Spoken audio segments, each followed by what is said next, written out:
Good morning प्यारे बच्चों। सभी कैसे हो बेटा? सभी अच्छे से हो? तो हम पिछले क्लास में ध्वनि के बारे में पढ़ रहे थे, साउंड के बारे में पढ़ रहे थे, है ना? जिसमें कि हमने देखा कि साउंड क्या होता है अथवा ध्वनि किसको कहते हैं, उसको हमने परिभाषित भी किया। फिर हमने देखा कि मनुष्यों में किस तरह से ध्वनि जो है उत्पन्न होती है, तो उसके लिए क्या क्या अवयव हमारे शरीर में है और उससे किस प्रकार से ध्वनि जो है वो बाहर की तरफ आती है, ये हमने देख लिया। आज हम पढ़ेंगे ध्वनि संचरण के लिए माध्यम की आवश्यकता, sound needs a medium for propagation and human ear, यानी कि मनुष्य के कर्ण के बारे में भी हम आज जानकारी प्राप्त करेंगे। तो बेटा, हर रोज की तरह ही हम क्या करते हैं, पिछले क्लास में जो आपको पढ़ाया उसको एक बार हम रिकैप कर लेते हैं, उसके बाद हम आगे बढ़ेंगे। ठीक है? तो हमने देखा था मनुष्यों में किस तरह से ध्वनि जो है उत्पन्न होती है। तो क्या बताया था मैंने आपको पिछली क्लास में, कैसे ध्वनि उत्पन्न होती है मनुष्यों में, साउंड प्रोड्यूस्ड बाय ह्यूमंस, है ना? तो हमने देखा था कि मानवों में ध्वनि वाक् यंत्र अथवा कंठ, लैरिंग्स द्वारा उत्पन्न होती है। और अगर हम अपनी उंगलियों को कंठ पर रखेंगे तो वहां पर एक कठोर उभार की हमें महसूस होगा, जो हम निगलते समय चलता हुआ प्रतीत होता है। शरीर का यही भाग हम इसे क्या कहते हैं बेटा? इसी को हम वाक् यंत्र कहते हैं अथवा लैरिंग्स कहते हैं। अब ये कहाँ पर स्थित है? वाक् यंत्र अथवा लैरिंग्स जो है वो हमारी श्वास नली के ऊपरी सिरे पर होता है, यानी कि हमारा जो ट्रकिया है उसके ऊपरी सिरे पर होता है। वाक् यंत्र या कंठ के आर पार दो वाग तंतु इस प्रकार तानित होते हैं कि उनके बीच में वायु के निकलने के लिए एक संकीर्ण झिरी बनी होती है। ठीक है? तो वाक् यंत्र या कंठ के आर पार दो वाग तंतु होते हैं, जो बीच में से वायु निकलने के लिए एक झिरी सी बनी होती है। और बच्चों, जब फेफड़े वायु को बलपूर्वक झिरी से बाहर निकालते हैं तो वाक तंतु कंपित होती है, यानी कि जो हमारी लैरिंग्स है वो वाइब्रेट होती है, और इसी से ध्वनि जो है उत्पन्न होती है, इसी से साउंड जो है वो प्रोड्यूस होता है। वाक तंतुओं से जुड़ी मांसपेशियां, यानी कि जो हमारे लैरिंग से जुड़ी जो मसल्स होते हैं, वो क्या करते हैं, तंतुओं को तना हुआ और ढीला कर सकती है, यानी कि उसको ढीला करने की और उसको मजबूत, यानी कि उसको टाइट करने की जो क्षमताएं रखती है, वो वाक तंतुओं से जुड़ी मांसपेशियां होती है। ठीक है? अब बेटा, जब वाक तंतु तने हुए और पतले होते हैं तब वाग ध्वनि का प्रकार या उसकी गुणता उस वाग ध्वनि से भिन्न होती है जब वाग तंतु ढीली और मोटी होती है। तो दोनों प्रकार में, यानी कि दोनों अवस्थाओं में आवाज जो है अलग अलग तरीके से निकलती है। कभी आपकी मोटी आवाज निकलती है तो कभी आपकी आवाज पतली हो जाती है। तो इसका कारण क्या है? इसका कारण है वाक् तंतु का तना होना या ढीला होना, उससे जुड़ी हुई मांसपेशियों को उसको तना करना, यानी कि उसको टाइट करना और उसको ढीला करना। इसी से जो है हमारी जो वॉइस है, हमारा जो साउंड है, वो अलग अलग तरीके से निकलता है। देखो बेटा, फिर आपको बताया था मैंने कि जो पुरुष है उनमें वाग तंतुओं की जो लंबाई है वो लगभग 20 मिलीमीटर की होती है। लेकिन स्त्रियों में जो है पुरुषों की अपेक्षा ये थोड़ी सी कम होती है, इसकी लंबाई कम होती है, यानी कि महिलाओं में इसकी लंबाई लगभग 15 मिलीमीटर होती है। बच्चों के वाक तंतु बहुत छोटे होते हैं, और यही कारण है कि पुरुषों, महिलाओं तथा बच्चों की जो वाग ध्वनियां होती है वो भिन्न भिन्न होती है ना? तो यही बात हमने पिछले क्लास में कर ली थी, और ये आपको बहुत अच्छी तरह से क्लियर हो गया होगा। तो बेटा, आज हम देखेंगे कि ध्वनि के संचरण के लिए, बेटा ध्वनि को अगर प्रोड्यूस होना है तो उसको क्या चाहिए बेटा? उसको एक माध्यम की आवश्यकता होती है, ठीक है। तो sound needs medium for propagation, एक मीडियम चाहिए। अब वो क्या मीडियम है, कौन से मीडियम से ये जो ध्वनि है वो निकलती है और वो प्रोपगेट होती है, जरा हम लोग उसको देखते हैं, ठीक है। तो ध्वनि के संचरण के लिए क्या चाहिए, उसके लिए हमें एक माध्यम चाहिए। चलिए, तो ध्वनि को अपने संचरण के लिए किसी माध्यम जैसे वायु, जल तथा ठोस पदार्थ यानी कि गैस, लिक्विड या सॉलिड की आवश्यकता होती है, क्योंकि यह यांत्रिक तरंगों के रूप में संचरित होती है। आपको मैंने बताया तो जो साउंड्स है वो वेव्स के रूप में जो है वो प्रोपगेट होती है या संचरित होती है। और ये तरंगे जो होती है, ये तरंगे माध्यम में उपस्थित कणों के कंपन से उत्पन्न होती है। कैसे होती है ये तरंगे, माध्यम में उपस्थित जो कण होते हैं उनके कंपन से उत्पन्न होती है। जो ध्वनि ऊर्जा को एक कण से दूसरे कण में स्थानांतरित करती है, ठीक है। अब यहाँ पे आप देख सकते हो बेटा, गैस में जो मॉलिक्यूल्स दिखाए गए हैं, कण दिखाए गए हैं, है ना। गैस में जो है ध्वनि जाती है, वायु में जाती है, लिक्विड में थोड़ा और बढ़ जाता है। आप देख सकते हो इनकी जो कण है वो कैसे हैं, है ना। और यहाँ पर सॉलिड में देखिए, उसमें बहुत ही ज्यादा जो है ध्वनि स्थानांतरित होती है, यानी कि ध्वनि जो है संचरित होती है। तो ध्वनि को अपने संचरण के लिए किसी माध्यम जैसे वायु, जल या ठोस पदार्थ की आवश्यकता होती है, क्योंकि यह यांत्रिक तरंगों के रूप में संचरित होती है और ये तरंगे माध्यम में उपस्थित कणों के कंपन से उत्पन्न होती है, जो ध्वनि ऊर्जा को एक कण से दूसरे कण में क्या कर देती है, ट्रांसफर कर देती है या स्थानांतरित कर देती है, ठीक है। अब माध्यम के बिना, बिना किसी मीडियम के, जैसे निर्वात में जहां कंपन करने वाले कण नहीं होते हैं, ठीक है, वैक्यूम जिसे हम कहते हैं, वहां पर क्या नहीं होता बेटा, कंपन करने के लिए कोई कण नहीं होते। तो जहां पर कोई कण नहीं है तो वहां पर क्या नहीं होगा बेटा, ध्वनि का संचरण नहीं हो सकता, है ना। तो माध्यम के बिना, जैसे निर्वात है, वहां पर कंपन करने वाले कण नहीं है, तो वहां पर ध्वनि का संचरण नहीं हो सकता है। और यही कारण है कि जो ध्वनि है वायु, जल या ठोस पदार्थ के माध्यम से सुनी जा सकती है, लेकिन बाह्य अंतरिक्ष में आपको ध्वनि सुनाई नहीं देती, जहां ध्वनि तरंगों के संचलन के लिए कोई माध्यम ही नहीं है। तो ये बात तो आपको पता लग गया होगा कि माध्यम का होना बहुत बहुत जरूरी होता है। जहां पर माध्यम नहीं है, कोई माध्यम नहीं है, जैसे जलवायु या ठोस पदार्थ जैसे माध्यम नहीं है, वहां पर क्या नहीं हो सकता बेटा, कण नहीं होते हैं, है ना। तो जहां पर कण नहीं होंगे किसी माध्यम के, तो वहां से ध्वनि जो है वो क्या नहीं होगी, ना तो टकराएगी और ना ही वो ध्वनि बाहर निकलेगी या ध्वनि जो है प्रोड्यूस होगी, ठीक है। ध्वनि की गति भी माध्यम के अनुसार भिन्न होती है और कणों की सघन व्यवस्था के कारण ध्वनि ठोस पदार्थों में तेजी से संचरित होता है।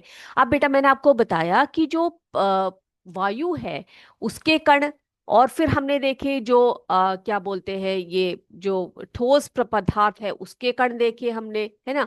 और इन सभी में से जो ठोस पदार्थ होते हैं उनमें जो कण होते हैं जो बहुत ही सघन होते हैं, उनमें से जो है तरंगे बहुत तीव्रता से क्या होती है, पास हो जाती है, ठीक है। गैस में आप देख सकते हैं कण किस तरह से है, लिक्विड में देख सकते हैं आप लोग, और सॉलिड में देख सकते हैं। इसीलिए हमने क्या बताया आपको कि जो माध्यम है, जो माध्यम है उसमें जो है ध्वनि तरंगे जो है संचरित होती है, और अंतरिक्ष में ये नहीं होता क्योंकि वहां पर कण नहीं होते हैं, ठीक है। तो ध्वनि की गति भी माध्यम के अनुसार जो है भिन्न होती है और कणों की सघन व्यवस्था के कारण ध्वनि क्या करती है, ठोस पदार्थों से तेजी से संचरित होता है। तो ये बात भी आपको क्लियर हो गई है, ठीक है।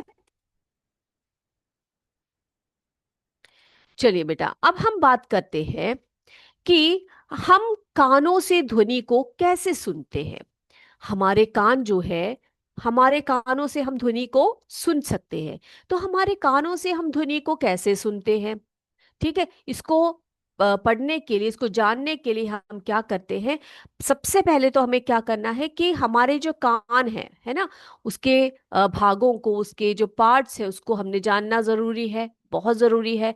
तो उसके पार्ट्स को जब आप पढ़ेंगे, सीखेंगे, तभी आप समझ पाएंगे कि कानों में हम कैसे, किस तरह से हम आवाजें जो है सुनते हैं। ठीक है, देखें हम लोग, हमारे कान जो है किस तरह से आवाज को कैच करती है, हम कैसे डिफरेंट डिफरेंट वॉइस को, डिफरेंट डिफरेंट साउंड्स को हम लोग सुन पाते हैं। ठीक है बच्चों, चलिए देखते हैं। तो बेटा, आपको जो अभी यहाँ पे दिखाई पड़ रहा है ये हमारा कान है। ठीक है, अब कान के तीन मुख्य भाग होते हैं। तो कान के तीन मुख्य भाग होते हैं, वे कौन कौन से हैं? आउटर ईयर, जिसको हम बाहरी कान कहते हैं। मिडिल ईयर, जिसको हम मध्य कर्ण कहते हैं या भीतरी मध्य कान कहते हैं। और इनर ईयर, जिसको हम भीतरी कान कहते हैं। ठीक है, अब ये तीनों जो भाग है ये बहुत बहुत इंपॉर्टेंट है हमें साउंड्स को सुनने के लिए। आउटर ईयर, जिसको हम बाहरी कान, मध्य कान जिसे हम मिडिल ईयर कहते हैं, और इनर ईयर जिसको हम भीतरी कान कहते हैं। ठीक है, चलिए अब हम देखते हैं कि जो बाहरी कान होता है, ये देखिए आप जो देख सकते हैं, है ना, बाहर की तरफ से आप देख सकते हैं। बाहरी कान में क्या क्या होता है जरा देख लेते हैं। ठीक है, जो हमारा आउटर ईयर है उसमें एक कर्णपाली होती है। यहाँ पे आप देख सकते हो कर्णपाली, जिसको हम कहते हैं पिन्ना कहते हैं। क्या कहते हैं उसको बेटा? पिन्ना कहते हैं। ठीक है, तो ये जो है कार्टिलेज से बनी होती है। इसमें ये जो है ये हड्डी नहीं, आप अपने कान के जो बाहरी कान है, आपका जो ईयर पिन्ना है, आप इसको पकड़ के ऐसे मोड़ वोड़ सकते हो, है ना, वो फ्लेक्सिबल होता है। तो वो किससे बनी होती है? वो कार्टिलेज से बनी होती है। ठीक है, चलिए अब उसके बाद यहां से कान के अंदर एक छोटी सी एक नलिका होती है। इस नलिका को कहा जाता है, क्या कहा जाता है इसको? कर्ण नलिका अथवा ईयर कैनाल। क्या कहा जाता है इसको? ईयर कैनाल अथवा कर्ण नलिका। अब ये कर्ण नलिका क्या है बेटा? ये एक नली है जो ध्वनि को कर्णपटल तक ले जाती है। ठीक है, अब कर्णपटल क्या है मैं आपको बताऊंगी। कर्णपटल तक ले जाती है, जिसमें कान का मैल भी बनता है। आप अपने ईयर्स को क्लीन करते हो ना, ऐसे ईयरबड्स वगैरह लेकर आप क्लीन करते हो अपने ईयर्स को, तो वो यही वो कैनाल है जहां पर कान में जो गंदगी होती है, मैल होता है, आता है, और आप यही से उसको क्लीन करते हो। लेकिन जब भी आप ईयरबड्स वगैरह का यूज करते हो तो बहुत ही सावधानी से आपने करना चाहिए, क्योंकि आप उसके ठीक अंदर की तरफ आपका कर्णपटल है, जिसको हम ईयर ड्रम कहते हैं। क्या कहते हैं बेटा उसको? हम ईयर ड्रम कहते हैं। ठीक है, तो ये ईयर ड्रम जो है बहुत इंपॉर्टेंट है हमारे कान में ध्वनि को सुनने के लिए। तो ये जो कर्णपटल होता है, जो ईयर ड्रम जिसको हम कहते हैं, यह एक पतली झिल्ली है जो ध्वनि के कारण कंपन करती है। ठीक है, ये जो साउंड के कारण वाइब्रेट करती है, इसको हम क्या कहते हैं बेटा? ईयर ड्रम अथवा कर्णपटल कहते हैं। और मध्य कान को हमने कहा कि आउटर ईयर है, मिडिल ईयर है और इनर ईयर है ना। तो ये मध्य जो आउटर ईयर है यानी कि बाहरी कान को क्या करता है? ये मध्य कान को इससे अलग करता है, यानी कि यहाँ पर एक बैरियर बन जाता है इससे। ठीक है, तो यहाँ पर आपने देखा जो आउटर मोस्ट जो हमारा ईयर है, जो आउटर ईयर है, इसमें हमने देखा कर्ण पाली है, जिसे हम पिन्ना कहते हैं। ये कान का दिखाई देने वाला हिस्सा है जो ध्वनि तरंगों को क्या करता है बेटा? इकट्ठा करके कहाँ भेजता है? कर्ण नली में भेजता है या कर्ण नलिका में भेजता है, जिसको हम ईयर कैनाल, कर्ण नलिका कहते हैं। अब कर्ण नलिका का क्या कार्य है? यह एक नली है जो ध्वनि को कर्णपटल तक ले जाता है, यानी कि ईयर ड्रम तक ले जाता है, और जिसमें कान का मैल भी होता है। ठीक है, अब मैंने आपको बताया कि जब आप ईयर्स को जब क्लीन करते हो, आप क्या करते हो, कई कई लोग जो होते हैं पेन से, पेंसिल से वगैरह से कानों के अंदर डाल देते हैं, है ना। तो ऐसे करने से क्या हो सकता है बेटा, जो आपका कर्णपटल है, जो ईयर ड्रम है, उसको क्षति पहुंच सकती है। और यदि कर्णपटल को कोई क्षति पहुंच गई तो क्या होगा बेटा, ध्वनि जो आती है इसके अंदर, इसमें से कंपन करके ही ये अंदर की तरफ जाती है, ठीक है। तो वहां पर अगर प्रॉब्लम हो गई तो आपको कोई भी ध्वनि जो है वो सुनाई नहीं देगी, ठीक है। तो आपके कान में कुछ खराबी हो सकती है, यानी कि आपके अंदर का कान जो है वो, उसमें ध्वनि जो है नहीं पहुंचेगी। इतनी बातें क्लियर हो गई है बेटा आउटर ईयर के बारे में। अब हम बात करेंगे मध्य कान के बारे में, जिसको हम मिडिल ईयर कहते हैं। क्या कहते हैं उसको हम? मिडिल ईयर, ठीक है। आप देखो, मिडिल ईयर जो है जिसको हम क्या कहते हैं, मध्य कान कहते हैं, ठीक है। अब इसमें क्या क्या है, देखो बेटा, मध्य कान में बहुत इंपॉर्टेंट तीन अस्थियां हैं, ठीक है। उसे हम कर्ण अस्थियां कहते हैं। क्या कहते हैं उनको? कर्ण अस्थियां अथवा ऑसिकल्स कहते हैं, ठीक है। वो यहां पर स्थित होता है, ये जो एरिया मैं आपको दिखा रही हूं यहां पे स्थित होता है। उन्हें हम कर्ण अस्थियां बोलते हैं। और ये तीन छोटी छोटी हड्डियां होती है, ठीक है। अब ये तीन हड्डियां कौन सी है जरा देख लेते हैं।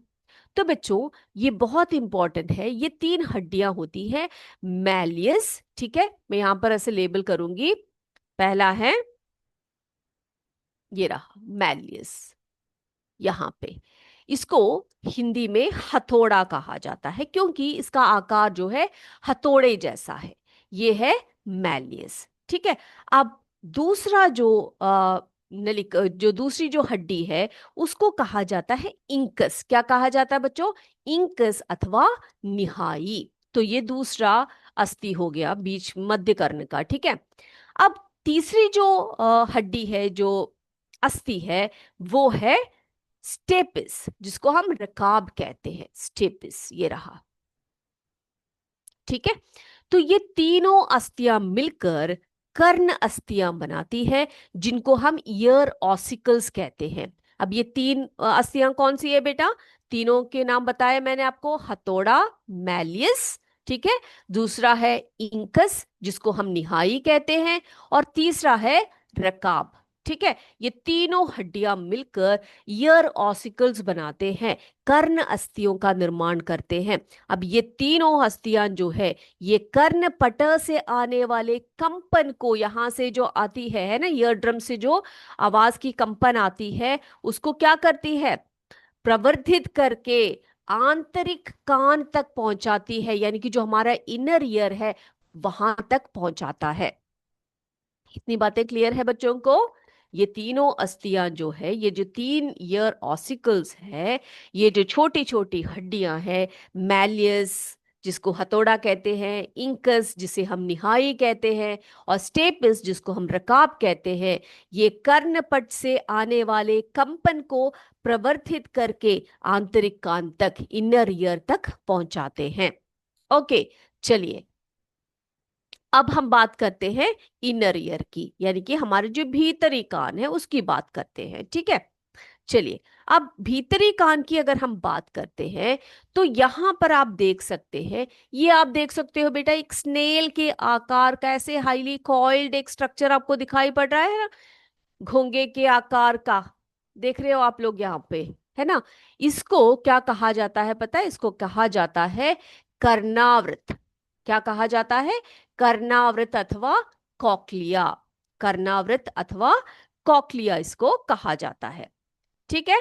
अब ये जो कॉक्लिया है, ये घोंगे के आकार का, यानी कि जो स्नेल्स होते हैं उनके आकार का होता है। एक तरल पदार्थ जो है इसके अंदर भरा है, जो ध्वनि के कंपन को क्या करता है बेटा? विद्युत संकेतों में बदलता है, यानी कि इलेक्ट्रिक इंपल्सेस में बदलता है। जो साउंड कर्णपट से कंपन होकर इन तीनों हड्डियों में लगकर वाइब्रेट होकर यहां तक पहुंचता है, वो क्या करता है? ध्वनि क्या करता है? उसको विद्युत संकेतों में, इलेक्ट्रिक इंपल्स के रूप में वो बदलता है, ठीक है। अब यहां पे आप देख सकते हो इस तरह से कुछ नलिकाएं दिखाई पड़ रही है आपको। हाँ, ये इन नलिकाओं को हम कहते हैं सेमी सर्कुलर कैनाल्स। क्या कहते हैं इनको हम? सेमी सर्कुलर कैनाल्स, अर्धवृत्ताकार नलिया या नलिकाएं। ठीक है, अर्धवृत्ताकार नलिकाएं अथवा सेमी सर्कुलर कैनाल्स कहते हैं। ठीक है, अब ये क्या कार्य करती है? ये हमारे संतुलन के लिए जिम्मेदार है, हमारे शरीर का संतुलन। कई बार आपने सुना होगा कई लोगों को बोलते हुए कि मेरा जो है ईयर बैलेंस ठीक नहीं है, इसीलिए मुझे बीच बीच में चक्कर आता रहता है ना? सुना है ना आपने? तो यही वो भाग है आंतरिक कर्ण का, जो जिसे हम अर्धवृत्ताकार नलिकाएं अथवा क्या कहते हैं इसको? इसको हम कहते हैं सेमी सर्कुलर कैनाल्स कहते हैं। ठीक है, अब देखो बेटा, यहां पर एक और स्ट्रक्चर आपको दिखाई दे रहा है, इसको हम कहते हैं वेस्टिब्यूल। ये देखो यहां पर एक लॉन्ग ऐसे दिखाई पड़ रहा है यहां पर वेस्टिब्यूल। ठीक है, इसमें भी क्या होता है बेटा? संतुलन से संबंधित रिसेप्टर्स होते हैं। ठीक है, और ये क्या करती है? ये कॉक्लिया को और अर्धवृत्ताकार नलिकाओं को आपस में जोड़ने का कार्य करती है। तो इतनी बातें सभी बच्चों को क्लियर हो गई है बच्चों? क्लियर है सबको? है ना? चलिए, तो क्या आप एक और बार इसको लेबल करना चाहेंगे? एक और बार करके देखें हम लोग। चलिए करते हैं, ठीक है, ताकि आपको एकदम से क्लियर हो जाए। चलिए बच्चे करते हैं। तो कान, जो हमारा कर्ण है, मानव कर्ण है, वो तीन मुख्य भाग है उसके। बाहरी कर्ण, मध्य कर्ण, आंतरिक कर्ण। ठीक है, अंदर का जो कान है वो आंतरिक कर्ण है। ठीक है, अब देखो बेटा, यहाँ पर जो बाहरी कान है आपका, उसमें उसके भाग कौन कौन से हैं, कौन कौन से पार्ट्स है उसके बताइए। उसमें सबसे पहला है कर्णपाली। क्या है? कर्णपाली। ये रहा कर्णपाली, ये कान का दिखाई देने वाला हिस्सा है, जो ध्वनि तरंगों को इकट्ठा करके कान की नली में भेजता है। अब इसके बाद जो है अगला भाग है ईयर कैनाल, जिसको हम कर्ण नलिका कहते हैं। और ये एक नली है या नलिका है जो ध्वनि को कर्णपटल तक ले जाती है, जिसमें कर्ण मैल यानी कि कान का मैल भी बनता है। ओके, अब अगला जो भाग है वो है कर्ण पटल, जिसको हम ईयर ड्रम कहते हैं। तो ये ईयर ड्रम है, जो एक पतली झिल्ली है, जो ध्वनि के कारण कंपन करती है और मध्य कान को बाहरी कान से अलग करती है। ठीक है, अब भीतरी कान या सॉरी मध्य कान में तीन मुख्य प्रकार के अस्थियां हैं, जिसको हम कहते हैं मैलियस, है ना, हथौड़ा, इंकस जिसे हम निहाई कहते हैं, और तीसरा है, कौन सा है बेटा तीसरा? स्टेपिस, जिसको हम रकाब कहते हैं। ये तीनों अस्थियां हो गई। ठीक है, अब ये तीनों अस्थियां क्या करती हैं? ये तीनों हस्तियां कर्णपटा से आने वाले कंपन को प्रवर्धित करके आंतरिक कान तक पहुंचाती है। अब आंतरिक भीतरी कान या आंतरिक कान के बारे में बात करें तो कॉक्लिया, है ना, कर्णावृत जिसको हम कहते हैं, ये घोंगे के आकार का एक तरल पदार्थ से भरा हुआ अंक है, जो ध्वनि के कंपन को विद्युत संकेतों में बदलता है। फिर है अर्ध वृत्ताकार नलिकाएं, सेमी सर्कुलर कैनाल्स। ये रहे, ये क्या कार्य करती है? ये संतुलन के लिए जिम्मेदार होते हैं। उसके बाद ये वेस्टिब्यूल के बारे में आपको बताया, इसमें भी संतुलन का कार्य होता है, इसमें भी रिसेप्टर्स होते हैं, और ये कॉक्लिया को, कर्णावृत को और अर्धवृत्ताकार नलिकाओं को आपस में जोड़ते हैं। तो आई होप आप सभी को ईयर का जो स्ट्रक्चर है वो बिल्कुल क्लियर हो गया है बच्चों। तो अब हम देखेंगे कि हम जो है मनुष्य, हम किस तरह से आवाजों को सुनते हैं। ठीक है, अब ईयर का स्ट्रक्चर आपको क्लियर है, तो इसी इसी से हम लोग क्या कर सकते हैं? बहुत अच्छे तरीके से इसको समझ सकते हैं। कानों से हम किस तरह से ध्वनि को सुनते हैं। ठीक है, तो कान जो हमारा एक सेंस ऑर्गन है, इससे हम अपने बहुत तरह तरह के ध्वनियों को सुनते हैं।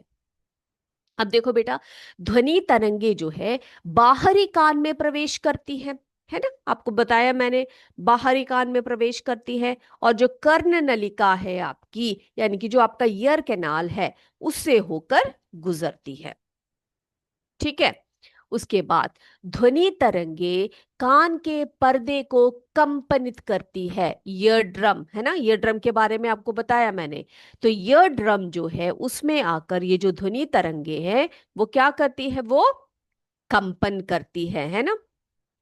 ओके, उसके बाद क्या होता है, उसके बाद कंपन मध्य कान से, कान में तीन छोटी हड्डियों के बारे में मैंने आपको बताया, हथौड़ा, निहाई और रकाब, है ना। हथौड़ा जिसको हम मैलियस कहते हैं, ये इंकस है, निहाई जिसको कहते हैं ये वाला, और ये स्टेपिस है, ये वाली छोटी जो अस्थि है इसको हम स्टेपिस कहते हैं।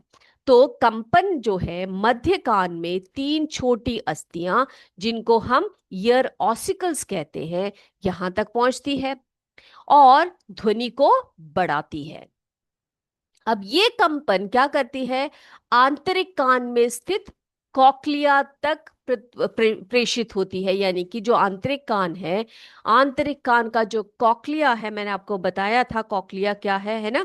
कॉक्लिया जो एक तरल पदार्थ से भरा हुआ है, जो ध्वनि के कंपन को क्या करती है, विद्युत संकेतों में बदलती है ना। तो ये इलेक्ट्रिक इम्पल्स में बदलती है और प्रेषित होती है। अब कॉक्लिया कंपन को क्या करती है, विद्युत संकेतों में परिवर्तित करती है, इलेक्ट्रिक इम्पल्सेस में ये परिवर्तित करती है। और ये संकेत श्रवण तंत्रिका के माध्यम से, जो ऑडिटरी नर्व है आपके शरीर में, यानी आपके कान में जो ऑडिटरी नर्व है उसके माध्यम से मस्तिष्क तक भेजे जाते हैं, जिससे हम ध्वनि को सुन सकते हैं और समझ सकते हैं। इतनी बातें क्लियर है बेटा सभी को? सबको क्लियर हो गया ये? तो हमने देखा कि जो कान है उसके तीन भागों के बारे में हमने अच्छे से पढ़ लिया। हम ध्वनि को किस तरह से सुनते हैं, कान जो हमारा सेंस ऑर्गन है, जो हर प्रकार की ध्वनियों को हम लोग सुन पाते हैं, उसको समझ पाते हैं। तो कान का जो बाहरी हिस्सा है उसी को हम एक्सटर्नल ईयर कहते हैं। और उससे क्या होता है बेटा, ध्वनि तरंगे बाहरी कान में प्रवेश करती हैं, वो सीधे कहाँ जाती है, कर्ण नलिका में, जिसको हम ईयर कैनाल कहते हैं, वहां से होकर गुजरती है। और ध्वनि तरंगे कान के पर्दे को कंपनित करती है, जो आपका ईयर ड्रम है ना, ईयर कैनाल से आने वाली जो साउंड है वो क्या करती है, ये जो पर्दा है यानी कि आपका जो ईयर ड्रम है उस पर आकर क्या करती है, उस पर आकर कंपित होती है, वाइब्रेट करती है ना।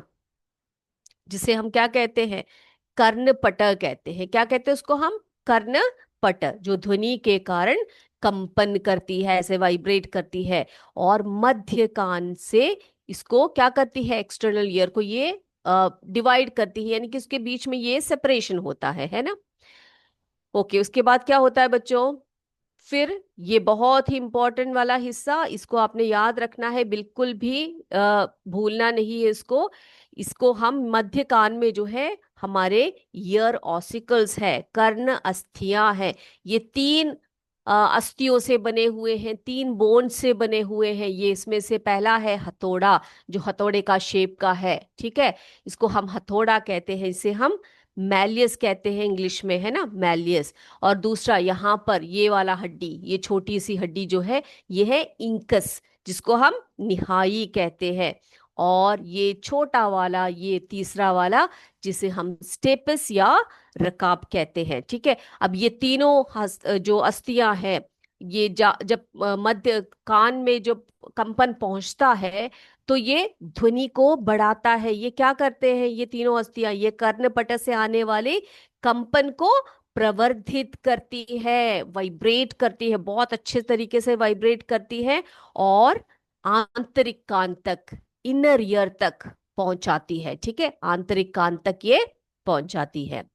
और ये कंपन आंतरिक कान में स्थित, जो आपके इंटरनल ईयर में स्थित कोक्लिया है ना, कोक्लिया के बारे में आपको मैंने बता दिया था, तो कोक्लिया में जाता है और कोक्लिया में प्रेक्षित होता है। फिर कोक्लिया जो है कंपन को क्या करता है, उस वाइब्रेशन को क्या करता है, विद्युत संकेतों में, इलेक्ट्रिक इंपल्सेस के रूप में उसको परिवर्तित कर देता है। और क्या होता है बेटा, और ये जो संकेतें होते हैं, ये जो इलेक्ट्रिक इम्पल्सेस होते हैं, ये श्रवण तंत्रिका यानी कि आपका आपकी जो तंत्रिका तंत्र है, आपका जो नर्वस सिस्टम है, उसमें से एक तंत्रिका जिसे हम श्रवण तंत्रिका कहते हैं, ऑडिटरी नर्व कहते हैं, ठीक है, उस ऑडिटरी नर्व के माध्यम से कहाँ तक पहुंचता है बेटा, वो आपके मस्तिष्क तक, आपके ब्रेन तक पहुंचता है, जिससे हम ध्वनि को सुन सकते हैं और समझ सकते हैं। तो बेटा आज का क्लास जो है बहुत ही इंपॉर्टेंट क्लास था। आई होप सभी को जो है ये बहुत अच्छी तरह से समझ में आ गया है। तो अगले क्लास में आपसे फिर मिलेंगे। तब तक जय विद्या शक्ति, जय हिंद, जय भारत, धन्यवाद।